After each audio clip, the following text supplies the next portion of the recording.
ஐயோ, எந்த சேலையை கட்டுறது எந்த சட்டையை போடுறதுன்னு தெரியலையே. என்னமாச்சு ஒரு ஃபங்க்ஷன் வந்துச்சுன்னா இந்த சேலை புரட்டுற வேலை பெரும் வேலையாக இருக்குது கருமம். இந்த பச்சை கலர் சட்டை நம்ம நிம்மி வயசுக்கு வந்ததுக்கு தான் எடுத்தது. அன்னைக்கு கொஞ்சம் லூஸ் விட்டு தான் தைச்சேன். ஆனாலும் அடுத்த ஃபங்க்ஷன் போடுறதுக்கு பத்த மாட்டேங்குது. இந்த ஊதா கலர் சட்டை அந்த ரேணுகா மக வயசுக்கு வந்ததுக்கு போட்டுட்டு போனேன். அதை அடுத்த நாளே போடுறேன், பத்தாமல் போயிடுச்சு. ஒரு நாளுக்குள்ளேயாத்தான் உடம்பு ஏறும். இது என்னத்தான் கொடுமையாக இருக்குது ஏன் உடம்பு மட்டும். என்ன அன்னைக்கு 10 நாளைக்கு ஒருக்க 10 நாளைக்கு ஒருக்க இந்த சேலை சட்டையை பூரா கிளச்சி பார்க்குறதே ஒரு வேலையாக வச்சுருக்கேன். என்ன எங்கள் மாமா வாங்க வாங்க, உங்களுக்கு செலவு வைக்கக்கூடாதுன்னு இதுகளை கிளச்சி பார்த்துக்கிட்டு இருக்கேன். ஒன்றுமே மட்டுப்பட மாட்டேங்குது பாருங்க மாமா. ஏட்டி அன்னைக்கு எனக்கு செலவு வைக்கக்கூடாதுங்கிற நல்ல எண்ணத்துலேயே அதை பரட்டி பார்த்துக்கிட்டு இருக்க. அடடடடடா, இது தெரியாமல் போச்சுட்டி. அப்படி என்ன முக்கியமான ஃபங்க்ஷன் வருதுன்னு இதுகளை போட்டு பரட்டிக்கிட்டு இருக்கிற நீ? ஏன் மாமா, அப்போ என்ன ஃபங்க்ஷன் வருதுங்கிறதே நீங்கள் மறந்துட்டீங்கல்ல. சரி விடுங்க, இதுக்கு மேலே உங்கள்கிட்ட சொல்கிறதுக்கு ஒன்றும் கிடையாது. ஏட்டி அன்னைக்கு நம்ம கல்யாண நாள் வருதோ, அது கூட இந்த மாதம் இல்லையேட்டி. அப்புறம் என்னவா இருக்கேன்? ஓஹோ, அப்போ சுத்தமாகவே மறந்துட்டிய. நான் கூட விளையாட்டு பண்ணுறியேன்னு நினச்சேன். சரி மாமா, ஒன்றும் பிரச்சனை இல்லை. எனக்கு இந்த சேலையும் வேணாம் சட்டையும் வேணாம். ஏட்டி அன்னைக்கு உன் கூட்டுக்காரியை ஏதாவது விசேஷம் வைக்கிறாளுகளா? அதுக்கு எதுக்கும் போகணுமேனு சேலை சட்டையெல்லாம் நோண்டி பார்த்துக்கிட்டு இருந்தியாண்ணே? ஏட்டி என்னன்னு சொன்னா தானட்டி புரியும். கல்யாணத்துக்கு முன்னாடி அன்னைக்கிளி நான் உன்னைய அப்படி வச்சுருப்பேன், அன்னைக்கிளி நான் உன்னைய இப்படி வச்சுருப்பேன், உன்னைய உள்ளங்கையில் வச்சு தாங்குவேன், உள்ளங்காலில் வச்சு தாங்குவேன்னுலாம் பாடம் படிச்சுப்பிட்டு இன்னைக்கு என் பிறந்த நாளை கூட மறந்துட்டு இருக்கியல்ல. சரி சரி, மறந்துடுங்க. நான் ஒன்றும் சொல்லி தெரியணும்னு என்ன அவசியம் வந்திருக்கு? ஏட்டி அன்னைக்கு நீ பாட்டில் உனக்குள்ளே பேசிகிட்டு இருக்கே. என்ன இங்கே ஒருத்தன் நின்றுட்டு கத்திக்கிட்டு இருக்கனா இல்லையா? என்ன விசேஷம் வருதுன்னு சொன்னா தானமா தெரியும். நாங்கள் சொல்லி தெரிஞ்சுக்கணும்னு ஒன்றும் அவசியம் கிடையாது. நான் கெட்ட கேட்டுக்கு எனக்கு சேலையும் சட்டையும் தான் ஒரு கேடு பாரு. இந்த பிறந்த நாளுக்கு சேலை சட்டை கட்டுறதுக்கு நான் மணிக்கணக்காக இதுக்குள்ளே தேடிக்கிட்டு இருக்கேன். என்னையும் சொல்லுன்னு. ஏட்டி அன்னைக்கு என் மேலே உள்ள கோவத்தை எதுக்கு சேலையிலையும் சட்டையிலையும் காமிச்சிக்கிட்டு இருக்கிறேன்? அதுகளை பூரா இப்போ தூக்கி போட்டு மிதித்து அதை கீழே தள்ளி விட்டாலும் மறுபடியும் அதை பூரா எடுத்து நாள் கணக்கில் அடுக்கி வைக்க வேண்டியது ஓம்பொறுப்புத்தேன். எனக்கு தெரியாதுன்னு நான் பாட்டுக்கு போயிடுவோம் டி. அதான் தெரியுமே, கத்திட்டு அவளே திரும்ப அந்த வேலையை பார்த்துருவான்னு உங்கள் எல்லாருக்கும் துளிர் விட்டு போயிடுச்சு. அதனால தானே என்ன கத்த விட்டு எல்லாரும் வேடிக்கை பார்க்குறீங்க. அன்னைக்கு கழுத, உனக்கு நாளை கழிச்சு பிறந்த நாள் வருதுன்னு கூடவா மாமா மறந்துடுவேன்னு சொல்லு. உனக்கு நல்ல சேலையும் சட்டையும் பிறந்த நாளுக்கு வாங்கி கொடுக்கணுமேனு காலையிலேயே ஒரு நெல் முட்டையை கொண்டு போய் சந்தையில் விற்றுப்பிட்டு அந்த காசை வாங்கிட்டு வந்திருக்கேன்ல. உன்னைய டவுனுக்கு கூட்டிகிட்டு போய் இன்னைக்கு உனக்கு பிடிச்ச சேலை சட்டையாக வாங்கி கொடுத்து கூட்டிகிட்டு வரணுமேனு வைக்குன்னு ஓடியாந்தா நீ என்னடனா கோவப்பட்டுக்கிட்டு இருக்க. என்ன ஏமாம்மா, நெசமாவா சொல்றிய? காலையிலேயே நெல் விற்று காசு கொண்டுட்டு வந்திருக்கீங்களாக்க. ஆனால் எனக்கு பிறந்த நாளுக்கு எதுக்கு மாமா நெல்லெல்லாம் போட்டு விற்கிறிய? நான் என்ன அவ்வளோ பெரிய ஆளா? எனக்கு இப்போ பிறந்த நாள் கொண்டாடலைன்னா என்ன? புது சேலை சட்டை வாங்கலைன்னா இப்போ என்ன? அதுக்கு எதுக்கு நெல் முட்டையெல்லாம் விற்கிறிய மாமா? உன் பிறந்த நாள் மாமா ஞாபகம் வச்சு சொல்லி உனக்கு சேலை எடுத்து கொடுக்குறோம்னு சொல்லவும் உன் கண்ணெல்லாம் விரிஞ்சு உன் கண்ணமெல்லாம் செவக்குதுவாரு. இந்த சந்தோஷத்தை பார்க்கறதுக்கு நெல் முட்டை என்னட்டி எல்லாத்தையும் விற்பேன் மாமா. ஐயோ மாமா, சாரி மாமா, நீங்கள் மறந்துட்டீங்களோன்னு நினச்சி நான் உங்களை தப்பாக நினச்சிட்டேன். ஒரு பட்டு திட்ட கடை செஞ்சுட்டேன் தெரியுமா? சரி, என்னைய மன்னிச்சுக்கிறேங்க, சாரி. சரிட்டி. ஆமாம், பிறந்த நாளுக்கு நான் தான் புது துணி எடுத்து தருவனே. நீ ஏன் இந்த பழைய சேலையை பூரா பரட்டிட்டு கிடக்கிறவ? இல்லை மாமா, இந்த வருஷம்தான் நம்மளுக்கு மழை இல்லாமல் போச்சு, விவசாயமும் ஒன்றும் இல்லைல்ல. அப்புறம் பாவம் நெல்லும் பெருசாக ஒன்றும் வரலை, கையிலையும் காசு இல்லாமல் கஷ்டப்படுறிய. இந்த நேரத்தில் நான் சேலை எடுக்கணும் சட்டை எடுக்கணும்னு உங்களை கூட்டிக்கிட்டு தெரிஞ்சேன்னா வீட்டு செலவு என்னென்ன மாமா சமாளிக்கிறது? அதுக்காண்டி தான் இந்த வருஷம் வீட்டில் இருக்கிறத நல்ல சேலையாக பார்த்து கட்டிக்கிறலாமே நினச்சேன். அதனால தான் பரட்டி பார்த்துக்கிட்டு இருந்தேன். ஒரு சட்டை கூட பத்தலை மாமா. எனக்கு அப்போ நல்ல சட்டை ஒன்று எடுத்துகிட்டு வந்துடுவோம். அந்த சட்டைக்கு ஏற்ற சேலையை இதுகளிலேருந்து இதுலையாவது ஒன்று செலக்ட் பண்ணிக்கிடுவோம். நம்மளுக்கும் செலவு மிச்சம் தானே. என்ன சொல்கிற? அதானே பார்த்தேன், உங்கள் அல்பை பற்றி உங்களை விட்டு போகுமா? எனக்கு சேலையும் வேணாம் சட்டையும் வேணாம், கொண்டுக்கிட்டு போங்க. சரிட்டி, மாமா சும்மா விளையாட்டு பண்ணினேன். வா டவுனுக்கு போயிட்டு வருவோம் வா. ஒன்று வேணாம், நான் இருக்கிற சட்டையும் சேலையுமே பார்த்து கட்டிக்கிறேன். இப்போ என்ன அதுவும் கட்டலைன்னா என்ன? இருக்கிற பழைய சேலையை ஒன்றா கட்டிட்டு போக. அத்தாடி, உடனே என் செல்ல பொண்டாட்டிக்கு கோவம் வந்துருமே. ஒன்று வேணாம், செல்லமும் வேணாம், ஒன்று வேணாம், போங்க. சரிடி அன்னைக்கு நீ தான் வரலைன்னு சொல்லிட்டேன். அடுத்த வாரம் வனசா குட்டிக்கு பிறந்த நாள் வருதான். அவள் தான் ஒய்யாமல் சொல்லிக்கிட்டு இருக்கா, மச்சான் அக்காவுக்கு மட்டும் தான் சேலை எடுத்து கொடுப்பீங்களா? டவுனுக்கு போகையில் எனக்கு ஒரு சேலை எடுத்துகிட்டு வாங்களேன், எனக்கு அடுத்த வாரம் பிறந்த நாள் வருதுன்னு. நான் அவளை கூட்டிகிட்டு போய் சோடி ஓட்டு ஒரு சேலை எடுத்து கொடுத்துக்குறேன்டி, நீ வீட்லேயே இரு. என்னது இப்போ என்ன சொன்னீரு? வாய் வர நீளுது என்ன? ஏட்டி உன்னைய கூப்பிட்டாதான் நீ வரமாட்டேங்கிற, வீஞ்சிக்கிற. அப்புறம் என்ன பண்ண சொல்கிற? வரவளை கூட்டிகிட்டு போய் சேலை எடுத்து கொடுக்க வேண்டியதேன். ஏட்டி அன்னைக்கு முடி வலிக்குது விடுட்டி. ஏட்டி நான் சும்மா விளையாட்டுக்கு பேசினேன், விடுட்டி. அப்புறம் வாய் இருக்குங்கிறதுக்காண்டி என்ன வேணா சொல்லுவீரோ? இனிமே எவ பேராவது வாயில வந்துச்சு வாயை கிழிச்சு ஒட்ட வச்சு தச்சு போடுவேன். ஆமா சரிட்டி முடியை விட்டுட்டு பேசிட்டு முடி வலிக்குது. இனிமே எவ பேரையும் வாயால சொல்ல மாட்டேன்னு சொல்லுங்க, அப்பதான் விடுவேன். சரிட்டி அன்னைக்கிளி, இனிமே யார் பேரையும் சொல்ல மாட்டேன் விடுமா. வலிக்குதுமா, உச்சி முடியை பிடிச்சி இழுத்துக்கிட்டு இருக்க அன்னைக்கிளி. எப்பா என்ன குத்துறாயா? அப்புறம் இத்த தண்டி உடம்ப வச்சிருக்கிறதுக்கு உங்களுக்கு இந்த குத்தாது குத்த வேணாமா என்ன? அப்புறம் இந்த உடம்பு இருக்கிறதுக்கு தான் என்னதான் அர்த்தம்? ஏட்டி உடம்பு இத்த தண்டி இருக்குங்கிறதுக்காண்டி புருஷனை இழுத்து போட்டு குத்துறதை மட்டுமே வேலையா வைக்க முடிய மாட்டி? சரி வா, இங்கே நீயே நின்றோம்னா இன்னும் குத்து வாங்கிட்டு தான் இருக்கணும். வா டவுனுக்கு போயிட்டு வருவோம். ஏன் மாமா, நான் சும்மா விளையாட்டுக்கு பண்ணிக்கிட்டு இருந்தேன், நீங்கள் சீரியஸாக எடுத்துக்கிட்டீங்களோ? ஷப்பா ஆமாட்டி அன்னைக்கிளி, அடிக்கிற அடியெல்லாம் ஆலங்கா குத்துற குத்தெல்லாம் கும்பலங்கான்னு நினச்சிக்கிட்டு போனாதான் உன் கூட எல்லாம் குடும்பம் நடத்த முடியும் போல் இருக்கு. ஆத்தாடி என்ன புடுங்குற முடியை பிடிச்சி இழுக்கிற நீ. அப்புறம் இனி எவ பேரையும் உங்கள் வாயால் சொல்லக்கூடாதுல்ல, அதனால தான் இன்றைக்கி இழுத்து போட்டு குத்துனது. இன்றைக்கி முடியை பிடிச்சி குத்துனதோட விட்டுட்டேன் மாமா. இதுக்கு மேலேயும் எவ பேராது வாயில் வந்துச்சுன்னு வச்சுக்கோங்களேன், அப்புறம் இருக்கு உங்களுக்கு. ஐயோ மாமா, என்னது இது பெரிய கடையாக கூட்டிகிட்டு வந்திருக்கிய? இங்கெல்லாம் விலை ரொம்ப ஜாஸ்தியாக இருக்கான். சும்மா சின்ன கடையில் ரோட்டு கடையில் வாங்கிக்கிறலாம் மாமா. எதுக்கு இந்த மாதிரி ஏசி கடைக்கு கூட்டிகிட்டு வந்திருக்கிய? அன்னைக்கிளி உனக்கு பிடிச்சதை எடுத்து கொடுக்கணும்னு மாமா கூட்டிகிட்டு வந்திருக்கேன். விலையெல்லாம் பார்க்கக்கூடாது, உனக்கு எந்த சேலை பிடிக்குதோ எடுத்துக்கவா. அட அதுக்கு இல்லை மாமா, சின்ன கடையிலே எடுத்துக்கிட்டோம்னா செலவு கம்மியாக போகுமே நினச்சேன். ஏடி அன்னைக்கிளி, உனக்கு முன்னாடி நான் செலவு பண்ணுறதெல்லாம் ஒரு பெரிய விஷயமா சொல்லு. உனக்கு பண்ணாமல் மாமா யாருக்கிட்டே பண்ண போகிறேன்? முதல்ல உனக்கு பிடிச்ச சேலையை ஒன்று செலக்ட் பண்ணு, மற்றதை நம்ம அப்புறம் பேசிக்கிறோம் சரியா? சரி மாமா வாங்க. அடேங்கப்பா, என்ன மாமா இந்த கடை ஊரா வெறும் பொம்மைக்கு சேலையை கட்டி நிப்பாட்டி வச்சிருக்காங்க.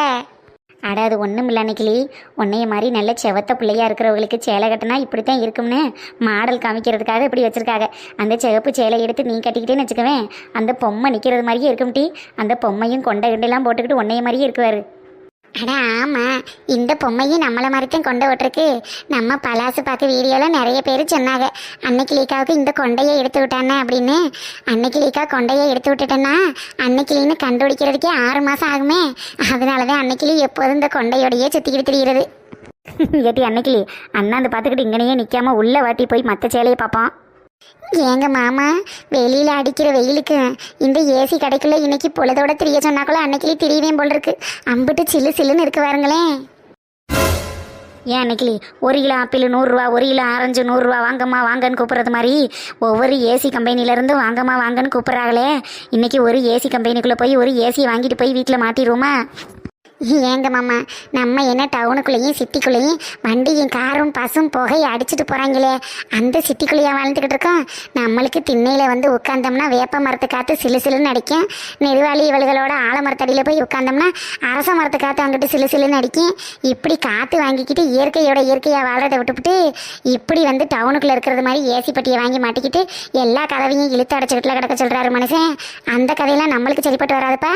இப்படி என்னைக்கே ஒரு நாளைக்கு வர்றன்னைக்கே அனுபவிச்சுக்கிறோம் அம்பிடுத்தேன். சரிட்டி அன்னைக்கிளி, நீ ஏசின்னு சொல்லவும் சும்மா சொல்லி பார்த்தேன், வேற ஒன்றும் இல்லை. சரி வா போய் துணி எடுப்போம். Hello sir, welcome sir. Welcome ma'am. என்ன மேம் பார்க்குறீங்க? என்ன வேணும்? நல்ல பட்டு சேலை பார்க்கணும் தம்பி. இந்த நிற்கிறாங்கல்ல, இந்த அம்மாவுக்கு ஏற்ற மாதிரி கலரில் நல்ல அரக்கு கலரு, கரும்பச்சை கலரு, நல்ல மையூதா கலரில் நல்ல திக்கான கலராக எடுத்து கொடுப்பா.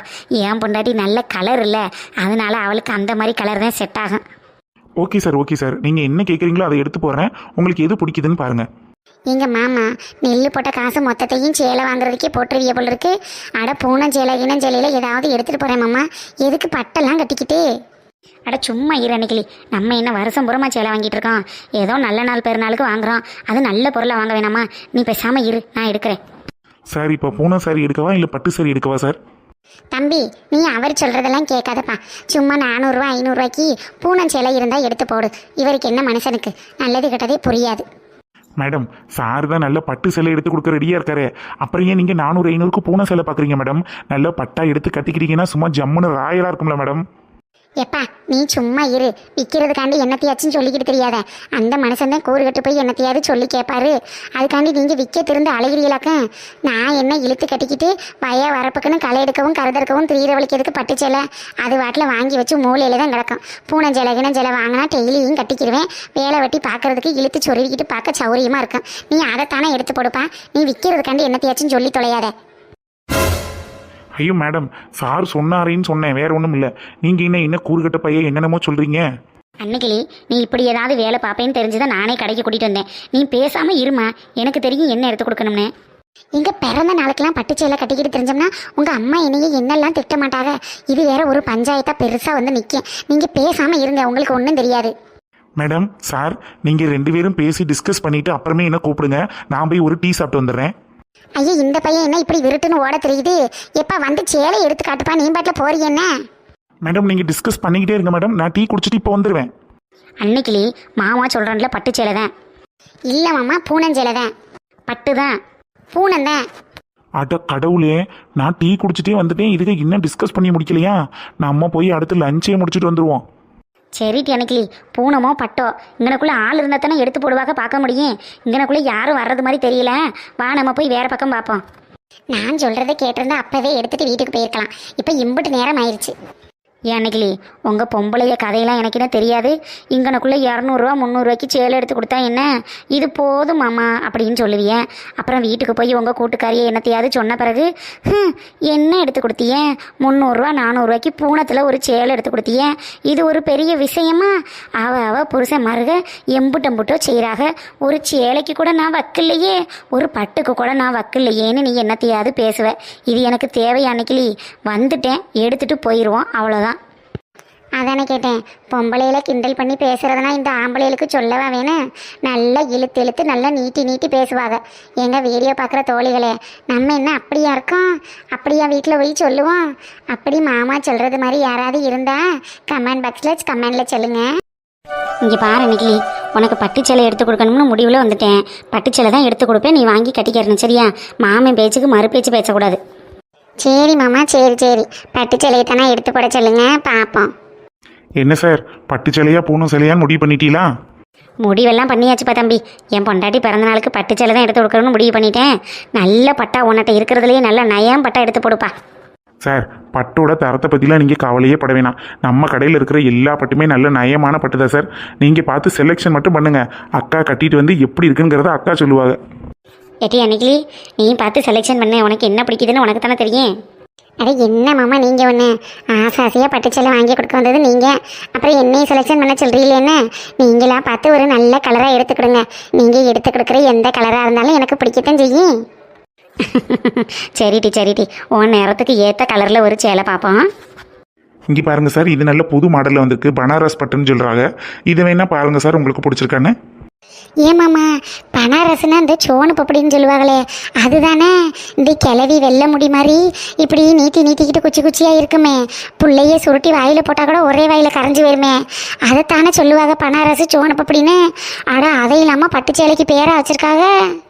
ஏன் அன்னைக்கிளி, சந்திரமுகி சேலையிலேருந்து மெட்டி ஒலி சேலை, நயன்தாரா சேலை, இப்போ கண்ணம்மா சேலை முதற்கொண்டு வந்துருச்சு.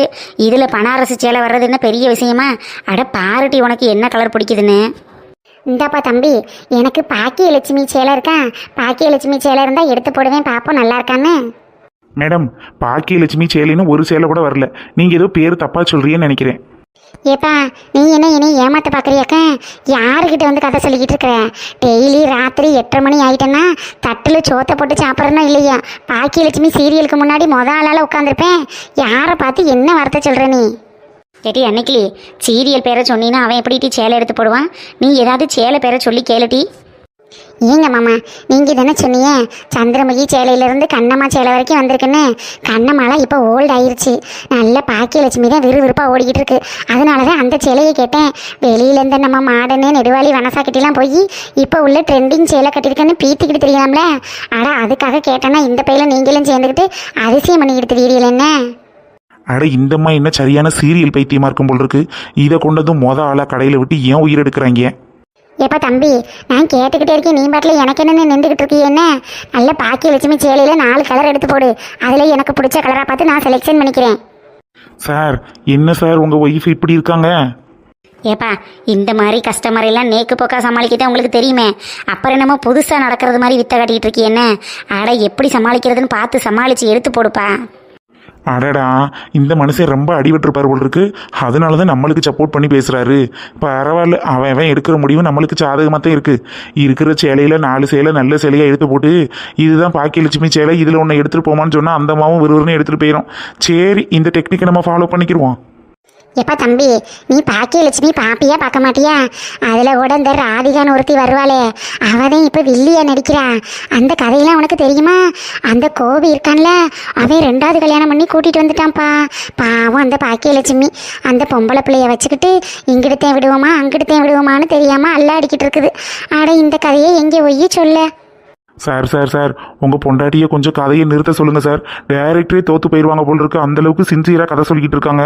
நான் துணி எடுத்து போடுறதை எனக்கு வீடியோவில் பார்த்துக்கிட்டே இருப்பாங்க சார். நான் சீரியல் கதை கேட்டுக்கிட்டு இருந்தேன்னா என் வேலை போயிடும் சார். ஏட்டி அன்னைக்கு நீ சேலை எடுக்க வந்தியா இல்லை பாக்கியலட்சுமி கதை சொல்ல வந்தியா? அந்த பையனை கடுப்பு ஏற்றிக்கிட்டு இருக்கிய என்ன? நீ இப்படிலாம் பேசிக்கிட்டு இருந்தீங்கன்னா அவன் பாட்டில் சேலையும் கட்ட மாட்டேன் ஒன்றும் கட்ட மாட்டேன்னு விறுவிறுன்னு போயிட்டானே, அப்புறம் எப்படி சேலை எடுப்ப நீ? ஐயோ மாமா, இந்த கடைக்கார பையனுக்கு விளங்காம இருந்துச்சுல்ல, அதனால தான் சீரியல் கதையை முழுசும் ஓட்ட வேண்டியதாயிருச்சு. சரி நான் வாயை முடிக்கிறேன். அந்த பையனை துணி எடுத்து போட சொல்லுங்க.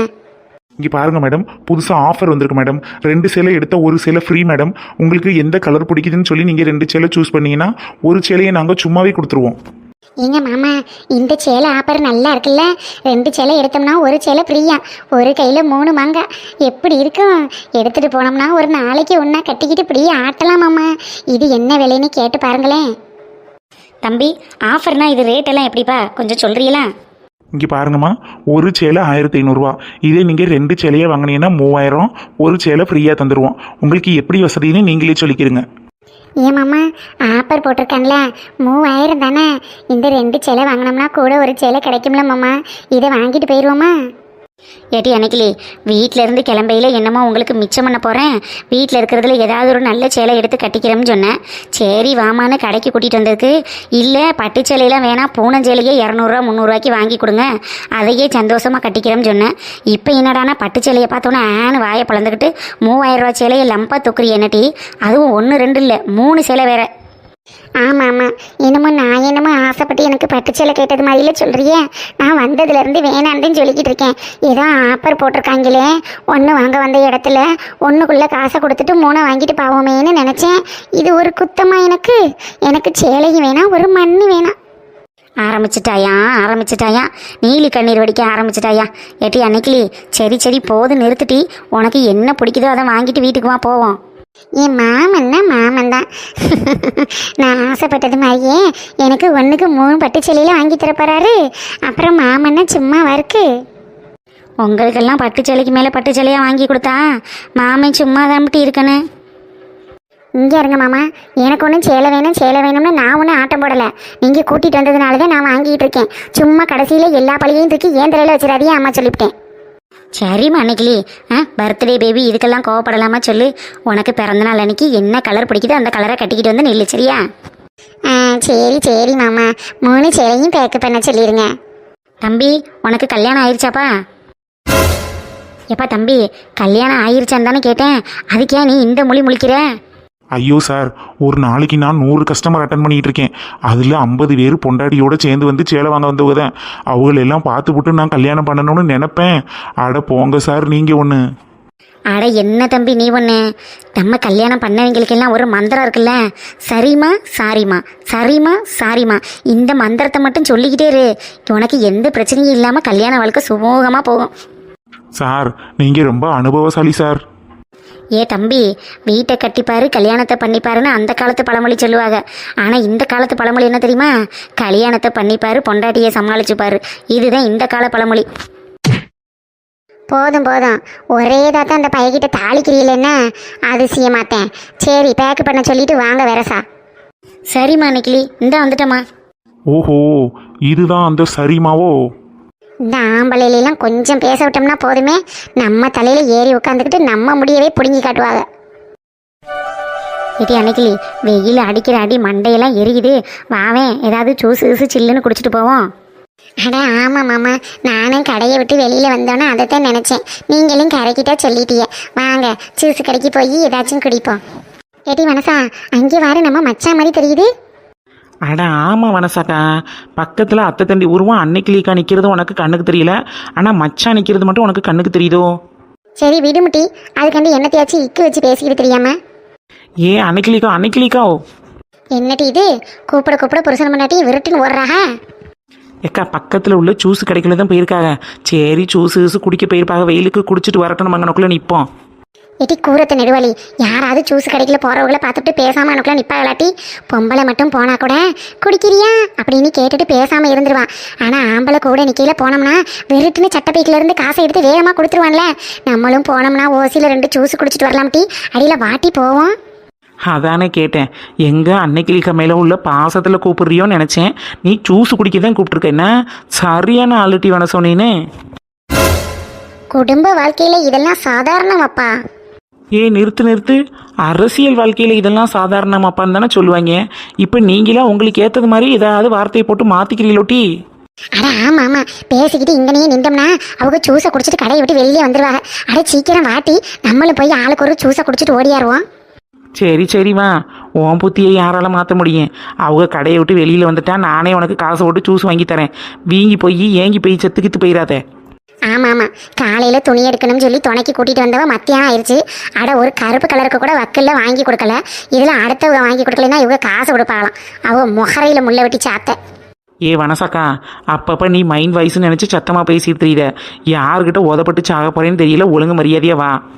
எட்டி நெடுவாளி, நான் எங்க மைண்ட் வயசு நினைச்சு பேசினேன். நான் நல்லா உனக்கு கேட்கட்டுமேனு சத்தமாத்தான் பேசினேன். எட்டி காலையில துணைக்கு கூட்டிட்டு வந்தியே, மத்தியானம் ஆயிடுச்சே. ஒரு கலர் வாங்கி கொடுக்கணும்னு நினைச்சு ஏட்டினேன்னு பிசுனாரி நாய். ஏக்கா வனசாக்கா, என்ன கிளறுன்னு அந்த காலம் மாதிரி கலர் குடிச்சுக்கிட்டு தெரியுற. அட அன்னைக்கிலேக்கா பாரு, நல்ல ஜூஸ் ஷாப்புக்குள்ளே போயிருக்கு. உள்ளேக்க போயிட்டு வெளியில் வந்தோம்னா நல்ல குழுன்னு வரலாம். வேணுங்கிறத வாங்கி குடிக்கிறதுக்கு தான் மாமா கூடவே போயிருக்காருல்ல. அட வாக்கா வெரசா போவான்.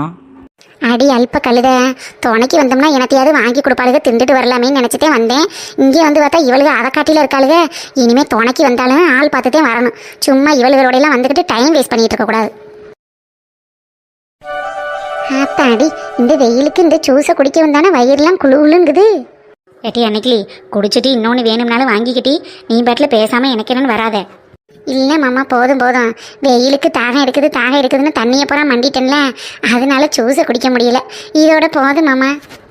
அன்னைக்கிலிக்கா, உனக்கு வேணாண்ணா என்ன, எங்களுக்கு 2 பேருக்கும் ஆளுக்கு ஒரு ஜூஸ் சொல்லுக்கா. எட்டி நெடுவாளி வணக்கம். நீங்கள் என்னட்டு இங்கிட்டு கட்டப்பையோட வரீங்க? நீங்களும் சவுளி எடுக்கத்தான் வந்தீங்களாக்க? அட நாங்கள் என்னக்கா சவுளி எடுக்க போகிறோம்? அதெல்லாம் ஒன்றும் இல்லை. வீட்டில் சாமான் தீர்ந்து போச்சேன்னு வாங்க போனோம்.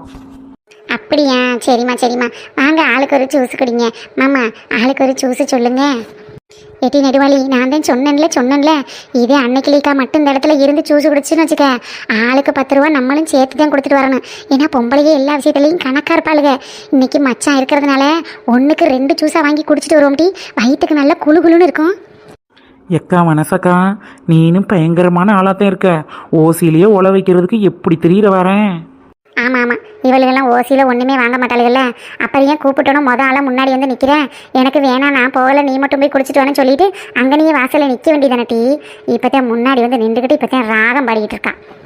ஏக்கா, உங்களுக்கு என்ன ஜூஸ்க்கா வேணும்னு சொல்லுங்க, எடுத்துகிட்டு வரேன். எப்பா தம்பி, கொஞ்ச நேரம் இருப்பா. நாங்கள் தான் டிஸ்கஸ் பண்ணிக்கிட்டு இருக்கோம்ல, அப்புறம் நீ இடையில பூந்து என்ன டிஸ்டர்ப் பண்ணிக்கிட்டு இருக்கிறவன். அட ஆமாங்கிறேன், நாங்கள் வேறு அவசரத்தில் 10 ரூபா 20 ரூபா ஜூஸ் சொல்லி தொலைஞ்சிட போகிறோம். நல்ல ஓசியில் குடிக்கிறதுன்னு முடிவாயிருச்சு. நல்ல 70 ரூபா 80 ரூபா ஜூஸாக நல்ல ஃப்ரெஷ்ஷு ஜூஸாகத்தே வாங்கி குடிக்கணும். என்னட்டி நடுவழி? அட ஆமாக்கா, நான் பாட்டில் பதட்டத்தில் 10 ரூபா ஜூஸை சொல்ல பார்த்துக்கிட்டேன். இங்கே பாருப்பா, ஆப்பிளில் 1, ஆரஞ்சில் 1, மாதுளையில் 1 எனக்கு.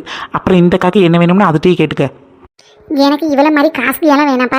இந்த அன்னாச்சி, சாத்துக்குடி, தர்பூசணி இதுலலாம் 2 டம்ளர் எடுத்துட்டு வாப்பா. தாகம் ஓவராக இருக்குது, பசி வேற எடுத்துக்கிடுச்சு. மணி ஆயிடுச்சுல்ல, 2 கிளாஸ் குடிச்சாதான் பசி அடங்கும். வந்துருச்சு ஜூஸ் வந்துருச்சு. தம்பி இங்கே பாருப்பா, நாங்கள் குடிச்சு முடிக்க போகிற நேரத்தில் இன்னொரு ஜூஸ் எடுத்துகிட்டு வச்சிருக்கியா? எல்லா ஜூஸையும் மொத்தமாக எடுத்துகிட்டு வந்து தட்டில் வச்சின்னா மூஞ்சில் அடிச்சிடும், அப்புறம் குடிக்க முடியாதுல்ல. அதனால தான் சொன்னேன். ஏங்க மாமா, வாங்க சீக்கிரம் போவான். பிள்ளையெல்லாம் ஒத்தையில் கிடக்காலையில, நேரம் ஆயிடுச்சு, கிளம்புங்க. சரிட்டி அன்னைக்கிளி, இந்த கிளம்பிட்டேன். எட்டி நெடுவாளி வனசா, நீங்கள் குடிச்சிட்டு பொறுமையாக வாங்கட்டி நாங்கள் போயிட்டு இருக்கோம். அட கடவுளே, இதுகளை நம்பி ஜூஸ் குடிக்க வந்த பாவத்துக்கு இப்படி விட்டுட்டு ஓடுதுகளே. நான் அப்பவே சொன்னம்டி நெடுவாளி, நம்ம கையில் 10 காசு இருந்தால் கடை கணக்கி வரணும், இல்லைன்னா பேசாமல் மூடிக்கிட்டு வீடு தேடி போகணும்னு. நீ தான் ஜூஸ் குடிப்போம், அதை குடிப்போம், இதை குடிப்போம், ஓசியில் கிடைக்குதுன்னு வந்து ஆர்டர் மேலே ஆர்டராக போட்டுக்கிட்டு இப்போ அமர்ந்து உட்காந்துருக்காங்க.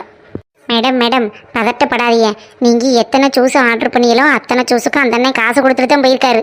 அதனால் நீங்கள் கவலைப்படாமல் குடிங்க. சே, சுப்பரமணி மச்சான் மாதிரி ஒரு நல்ல மனுஷன் இந்த ஊரில் இருக்க முடியுமா? தாராள பிரபு, கொடை வள்ளல், எல்லாருக்கும் வாரி வழங்கக்கூடிய தர்ம பிரபு. அப்பேற்பட்ட மனுஷன் நம்மளை இப்படி ஆபத்தில் விட்டுட்டு போவாரா? அதெல்லாம் காசு கொடுத்துட்டு தான் போவார். நல்ல மனுஷன் நீரோடி வாழ்க.